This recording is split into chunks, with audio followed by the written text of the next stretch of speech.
Hello all, welcome to Sri Chaitanya, welcome to JE Max, that is JE Mains Advanced Extreme Series, Season 1 and Series 2. Through this series, as I mentioned earlier, we are concentrating the concepts, problems, shortcuts, assignments and tests of on the particular topic ellipse. So far in Season 1, Series 1, we completed the differential equations, and of course in Series 2, so far we have completed three lessons of ellipse. From first lesson to third lesson, I have given the detailed important information which are very useful for ellipse.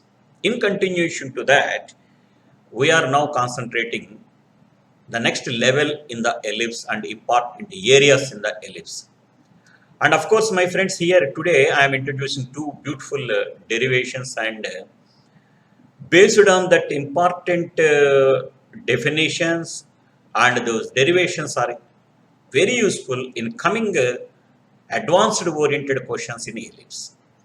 And again, I am requesting all you that please don't forget to share and subscribe my channel and press the bell icon. There you will get notifications very frequently. And please don't forget to check the description. There I am providing all practice JEE advanced papers also. Yeah, this is the series that we are continuing till the advanced examination, and moreover, for a freshers point of view also, we are starting very good, beautiful, enlightened, and beautiful lessons with the strong fundamentals and foundation point of view.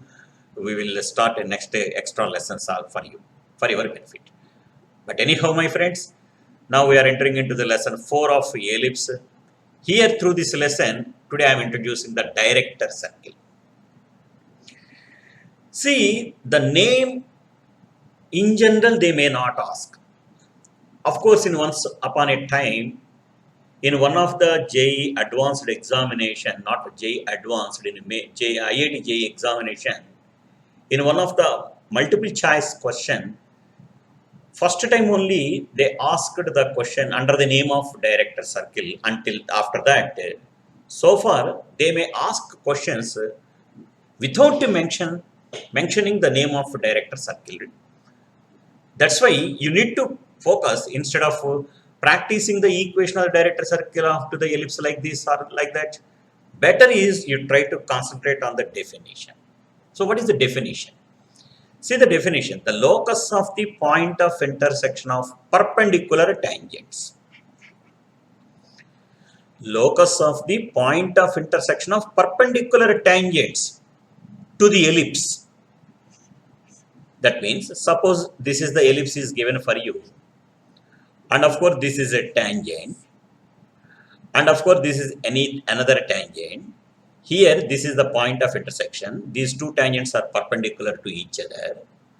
Like that, there exist several perpendicular tangents to the ellipse. You just imagine like this. Then the locus of all the point of intersection of these tangents, you will imagine that you will get a circle. That circle is called the director circle. That circle is called the director circle. And the center of the circle is the same as the center of the ellipse. That is the most important point there. And equation of the director circle is nothing but x square plus y square is equal to a square plus b square. This I am showing in the graph like this. So the most important point is, here the center of the ellipse as well as the center of the director circle both are same. And the radius of the director circle is more than the major axis. And of course, so what kind of questions that we can imagine with this definition? You just try to understand the language. So from any point on the director circle, this is the converse. I think a reverse direction I am going. If you take any point on the director circle, so through that point, because automatically the point is completely outside of the ellipse, and as I said earlier, there exist at most two tangents are possible to draw. But since the point is outside, automatically two tangents are possible to draw from that point to the ellipse. But the beauty of these particular tangents is angle between the two tangents is always 90 degrees. So they may ask sometimes, find the angle of the tangents drawn from any point which is suppose something like that. Suppose they may give question like this: x square by 9 plus y square by 4 equal to 1. Find the angle of the tangents drawn to the circle from any point x square plus y square is equal to 5 to the ellipse x square by 9 plus y square by 4 equal to 1. Understood? Find angle between the tangents drawn from any point on the circle to the ellipse. If you have observed the equations very carefully, you will easily identify that no, this is not 5. Of course, this is 13. I can say this is 13. Simply 13. So I can easily identify that this equation of the circle is nothing but the director circle, because the director circle of the ellipse is what? X square plus y square is equal to a square plus b square, that is 9 plus 4, that is equal to 13. So what is the angle between the tangents drawn from any point on the director circle? That is nothing but 90 degrees. So this kind of things we may expect. That is called application. So here, instead of concentrating on the name directly, they may ask the questions indirectly on entire definition of the director circle. So my friends, please practice that definition very carefully. Or they may ask the locus of the perpendicular, find suppose some ellipse they may give x square by 10 plus y square by 4 equal to 1, they may give. Find the locus of the perpendicular tangents drawn from to the ellipse, the locus of the perpendicular tangent drawn to the ellipse x square by 10 plus y square by 4 equal to 1. Then immediately you have to write answer as what? X square plus y square is equal to 14. Because the locus of perpendicular tangents drawn to the ellipse is nothing but what? A director circle. So indirectly what they are asking? They are asking to find the equation of the director circle only. So that's why instead of asking, suppose they may give ellipse, write equation, they never ask. They never ask questions like that. That's why the definition are very, very important. Now coming to the auxiliary circle. This is another important definition. What is the auxiliary circle definition? The locus of the feet of the perpendiculars drawn from the foci to any tangent to the ellipse is a circle. Concentric with the ellipse is called the auxiliary circle. See, try to understand. Both are concentric with the ellipse only. But here, suppose this is the ellipse, and of course this is a major axis and this is a minor axis, and this is center, and these are the foci. And of course this is suppose a tangent, and locus of the feet of the perpendiculars from foci onto the ellipse. These are the feet of the perpendiculars from foci onto the ellipse. Then locus of the feet of the perpendiculars from foci on the ellipse is again what? A circle which is a concentric to the ellipse. That circle is called the auxiliary circle, and the equation of the auxiliary circle is x square plus y square is equal to a square. Again here also they never give they never ask you to write equation of the auxiliary circle. They will ask the question in the form, suppose this is the ellipse x square by 4 plus y square by 3 equal to 1. Find locus of the feet of the perpendiculars, from locus of the foot of the perpendicular from foci of the ellipse, dash. Immediately you have to write answer as what? X square plus y square is equal to 4. That means the auxiliary circle is a circle at which major axis has the diameter, because it is not only concentric to the ellipse, moreover the diameter of the auxiliary circle is same as what? Length of the major axis. So the circle whose diameter is nothing but the length of the major axis of the ellipse, then the circle is called the auxiliary circle. So these two definitions are very, very important. Indirectly, we can expect the questions like this. And the derivations are also important. Even these derivations are useful for board examinations also. Once upon a time, even in recent examinations also, they asked the definitions in board examinations and sometimes the derivations also. So my suggestion would be practice these two.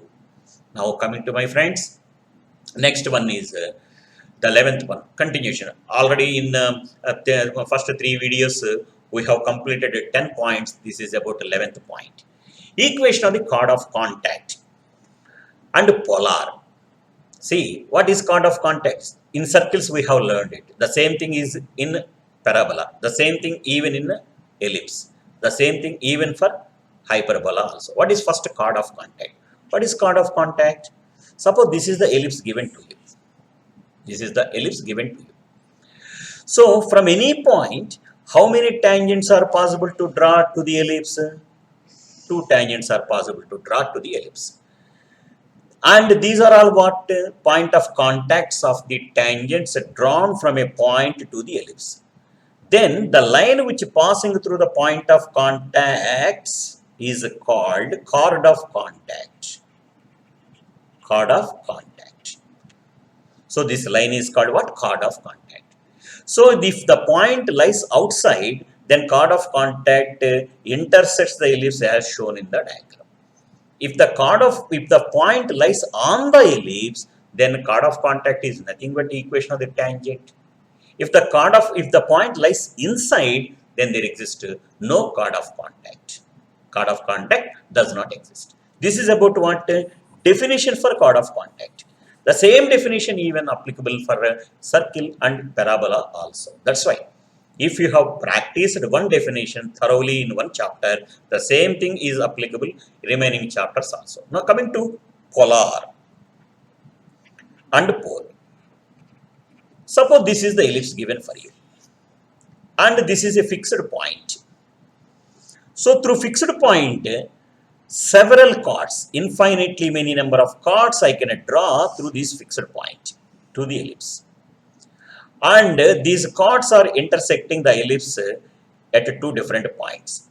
Now draw the tangents at all these extreme points. The point of intersection of the chords drawn from a fixed point to the ellipse, the point of intersection of the tangents, the locus of point of intersection of the tangents drawn from a fixed point to the extremities of the chord passing through the point is called polar of that point, and the point itself is called pole. That's why if pole is outside, then polar passes through the ellipse. Even the same thing holds good for circle and parabola also. So that's why here what? The equation of chord of contact, polar of the point with respect to the ellipse, which is also same as xx1 by a square plus yy1 by b square equal to 1. Derivation is also very, very important. Which is just like what? It is just like what? Equation of the tangent at x1, y1. It appears like that. But there is a difference. There is a difference. Though the equation is almost similar to the equation of the tangent, but there is a difference between the concept. So, in general, even in advanced examination, they never mentioned the name polar. Sometimes they may mention chord of contact. Of course, the name chord of contact is within the syllabus. But the name polar is not within the syllabus. So, instead of polar, they may use the literature or the statement like this. Equation of the locus of the point of intersection of the tangents drawn at the extremities of the chord which are passing through the fixed point is dash, they may ask.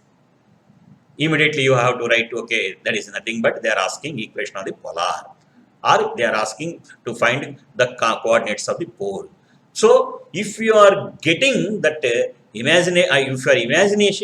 you are in your imagination, if you are identifying, okay, the definition is nothing but the definition for chord of contact or polar, just they are asking indirectly the equations of polar or chord of contact, then without wasting your time, you can write answer as xx1 by a square plus y1 by a square is equal to 1. Clear, my friends? Now coming to next one. This is very important and theoretical aspects point of view. Even statement 1, statement 2 type of problems point of view also, it is very important. You please practice this kind of questions even for ellipse and parabola and hyperbola also. What is that?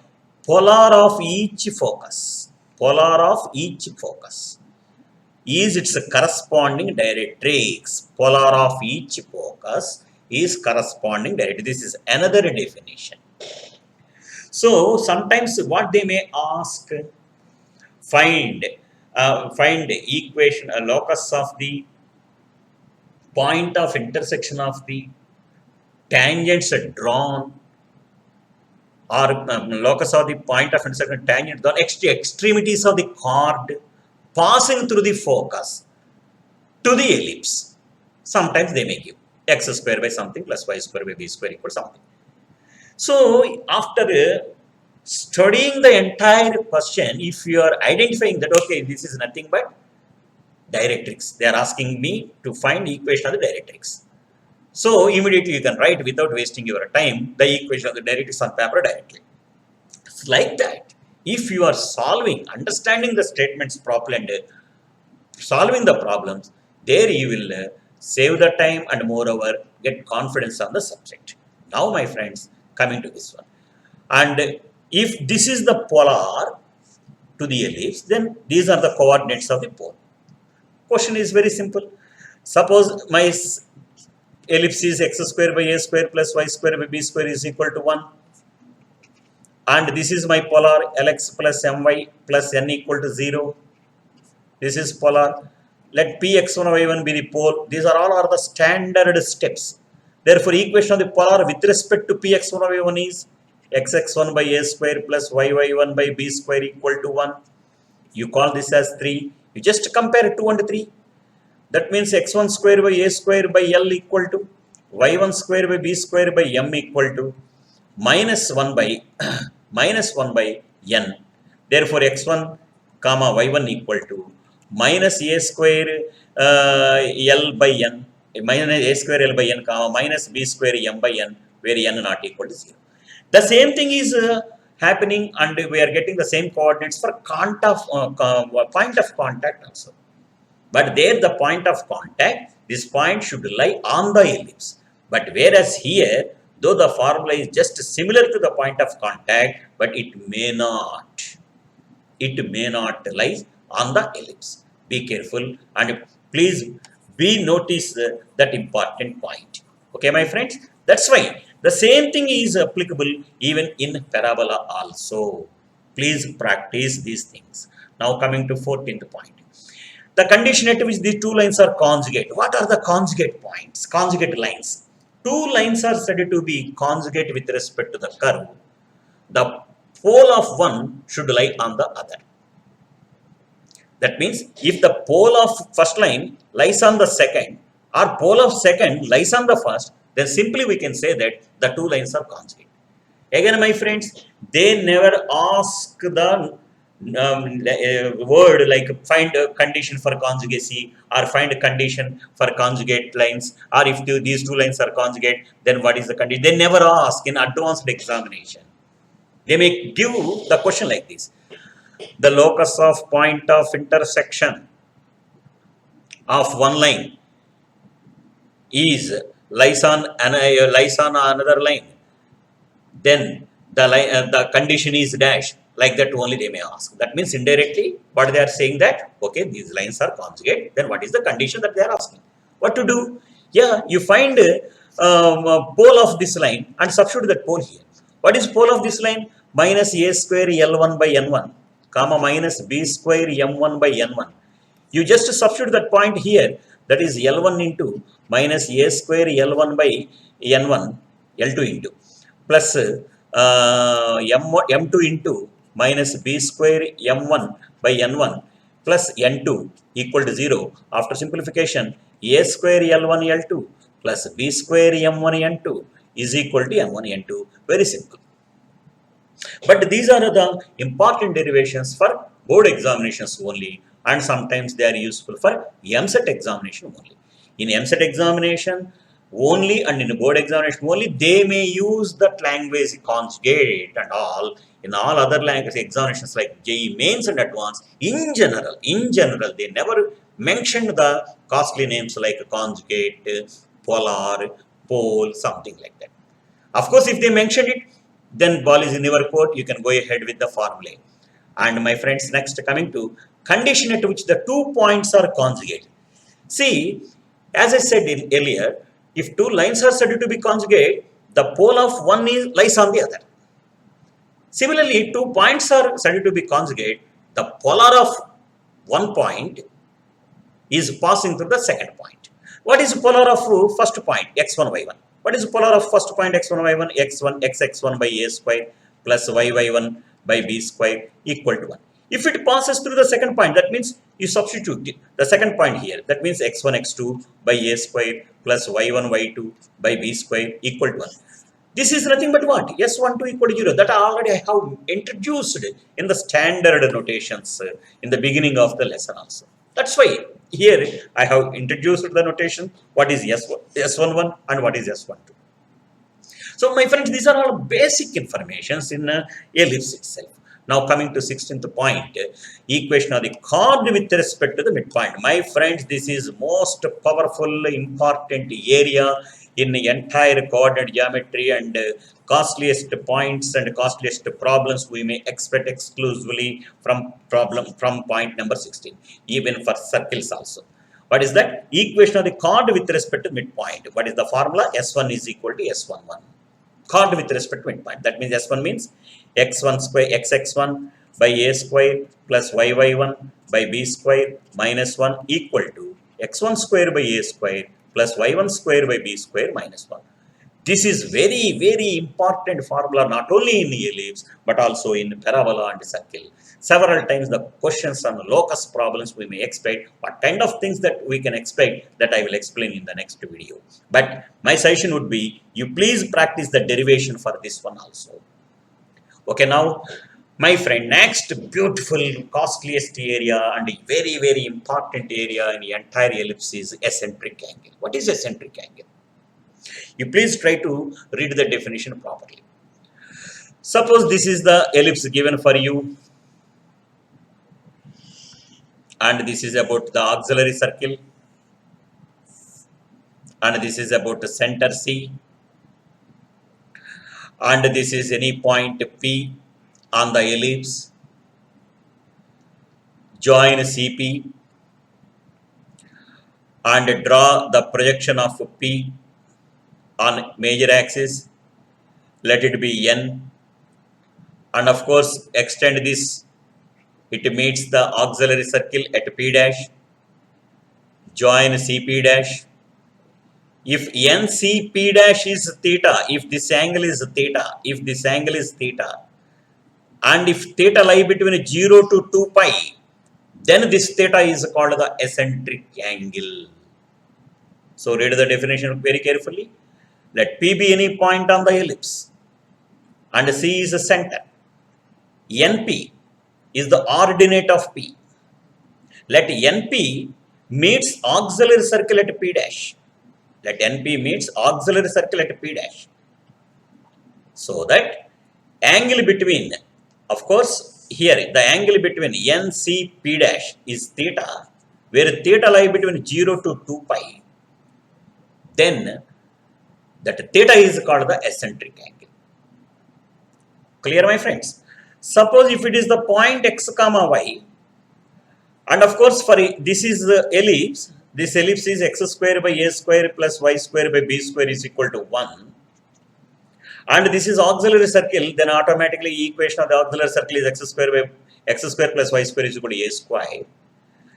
Then this should be the radius of the auxiliary circle, therefore it is a. And it is theta. Therefore this is x coordinate, and this total length is y. So this is cos theta is equal to x by a. Cos theta is equal to x by a. So x is equal to a cos theta. Sin theta is equal to y by a. Y equal to a sin theta. So that p dash is equal to a cos theta comma a sin theta. This is called any theta point on the auxiliary circle. Then the corresponding point n here is a cos theta comma 0. If I have find, of course, then the coordinates of p on ellipse becomes that is a cos theta comma b sin theta. So these are coordinates are called any theta point on the ellipse. So my friends, this is very important derivation for you. There, with the help of this, we can derive several things. So this is about auxiliary circle, this is about eccentric angle, and you should remember that this point P, the coordinates of point P are what? A cos theta comma B sin theta. And these are the coordinates are what? A cos theta comma A sin theta. So if anybody is asking you to find any theta point on the circle x square plus a square y square equal to a square, then immediately you have to tell the coordinates of the point as a cos theta comma a sin theta. This is the derivation. Similarly, any point on ellipse is any theta point on the ellipse is a cos theta comma b sin theta, because already I told now this point is suppose say this is what a cos theta comma 0. So this point becomes what? A cos theta comma 0. So suppose if it is any point x comma y, so the point is a cos theta comma y. Suppose this point lies on the ellipse x square by a square plus y square by b square equal to 1. You substitute this point here, a square cos square theta by a square plus b square y square by b square equal to 1. A square cancel. Y square by b square is equal to 1 minus cos square theta, that is sin square theta. So y equal to b sin theta, you will get it. That's why any theta point on the ellipse you can write it as a cos theta comma b sin theta. And any theta point on the circle x square plus y square is equal to a square, you can write it as what? A cos theta comma a sin theta. And the equations x is equal to a cos theta and y equal to b sin theta, these are called parametric equations of the ellipse, where theta being the parameter.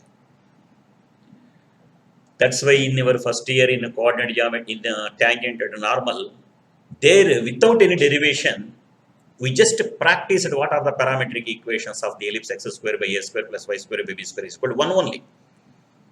There actually, of course, sometimes some people they may know, but the majority of the people they don't have any idea. They are just substituting these points on the ellipse and they are saying that okay, since these points are satisfying the ellipse, therefore these are the parametric equations. But how to derive that? The derivation comes under like this. So the idea behind the derivation is nothing but the eccentric angle and the definition. So my friends, what is eccentric angle? Eccentric angle means the angle between the line joining center and any point on the auxiliary circle of the ellipse with major axis is called the eccentric angle. And the range of the eccentric angle is always lies between 0 to 2 pi. That angle is called what? Eccentric angle. In general, that is represented with what? Theta. So any theta point on the ellipse, x square by a square plus y square by b square is equal to 1, you can write it as a cos theta comma b sin theta, that is any theta point on the ellipse. And what are the parametric equations of the ellipse? X is equal to a cos theta, y equal to b sin theta. And what are the parametric equations of the circle x square plus y square equal to a square? X is equal to a cos theta, y equal to a sin theta. And what is theta? Theta is called the eccentric angle. And of course, the same thing indirectly we may practice or we practice it in a complex section also. So that's why even one fine morning, if you have studied all these things, you will understand that All the derivations are same. Only names may differ from chapter to chapter. The basic funda behind the screen is fixed. Okay, now with the help of these parametric equations, now we are deriving several beautiful relations. Of that, first one is equation of the chord joining the eccentric angles alpha and beta. So whenever I am asking alpha and beta or eccentric angles are given for you to the ellipse x square by a square plus y square by b square equal to 1, immediately you have to take p of alpha means a cos alpha comma b sin alpha. P of Q of beta means A cos beta comma B sin beta. These are what any alpha comma beta points on the ellipse. If I am asking you to say any theta point on the ellipse, immediately you have to tell A cos theta comma B sin theta. Any alpha point on the ellipse, what are thetas and alphas? They are eccentric angles. Immediately A cos alpha comma B sin alpha. Any beta point, A cos beta comma B sin beta. Suppose this is the equation of this is the ellipse and this is any alpha point here and it is any beta point here. Then the line segment joining these two is called equation of the chord and length is called length of the chord and the line passing through these 2 points is called the equation of the chord. How to find equation of the chord? It is just a 2-point formula. 2-point formula. After these 2 points, you solve this, you will get this as the answer. My suggestion is please by heart. Please by heart. This is it. X by A cos of alpha plus beta by 2 plus Y by B sin of alpha plus beta by 2 is equal to cos of alpha minus beta by 2. This is about what? Chord joining 2 points alpha and beta. Now coming to the second point, equation of the tangent at theta. See my friends, actually you know what is equation of the tangent at x1 y1. What is equation of the tangent at x1 y1 to the ellipse x square by a square plus y square by b square equal to 1? What is equation of the tangent? That is xx1 by a square plus yy1 by b square equal to 1. But in the place of x1 y1 now you just replace a cos theta comma b sin theta. What will happen? X by a square into a cos theta plus y by b square into b sin theta equal to 1. Therefore, x by a cos theta plus y by b sin theta equal to 1. This is what equation of the tangent at theta. This is what equation of the tangent at theta. Similarly, equation of the normal. Please practice because these formulae compulsorily you have to remember. With the help of these formulae, we can derive several things. Several problems becomes very simple for you. That's why in advanced examination and mains examination, directly they may not ask questions from the trigonometry. The applications of trigonometry may come like this. The calculus applications may occur like this. We can expect the problems of this kind in coordinate geometry versus trigonometry and calculus. See, several things, several aspects are mingled here. And you need to focus more like this type of problems. And as I said earlier, yeah, from a point 4 normals, see, this is an ellipse. If theta 1, theta 2, theta 3, theta 4 are feet of the normals from a point to the ellipse, because already I said 4 normals, at most 4 normals are possible to draw to the ellipse. See, suppose this is the ellipse, see this is the point, and from this point, 4 normals are possible to draw to the ellipse. Suppose this is Q1, this is Q2, this is Q3, this is Q4, and this is the eccentric angle is theta 1, and this is eccentric angle theta 2, this is eccentric angle theta 3, and this is eccentric angle theta 4. Then theta 1, theta 2, theta 3, theta 4 are the eccentric angles of the feet of the normals drawn from a point to the ellipse. Then theta 1 plus theta 2 plus theta 3 plus theta 4 is 2n plus 1 into pi.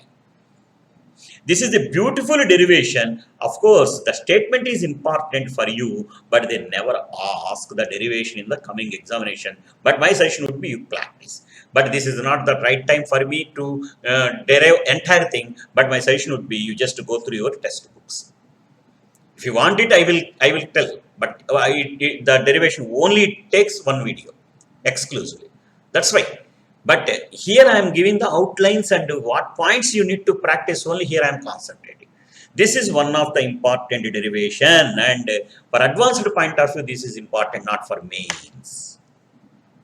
Not for mains. But tangent equations, normal equation, both in a Cartesian form as well as in polar form. This I can say in a theta form or in alpha form, in beta form, you need to practice. Okay, my friends. And these are the most important powerful points with the help of eccentric angles and auxiliary and director circles are very, very useful. Hope you enjoyed this video. If you like this, you please share and subscribe my channel and don't forget to press the bell icon. You will get the beautiful notification. So far, we have completed 4 lessons of ellipse and we will meet with the next 5th lesson, which is a little bit advanced concepts oriented lesson in ellipse, I think. And again, I'm requesting you, please check the description. There you will find very good assignments also. Thank you once again. We will meet with next video. Thank you.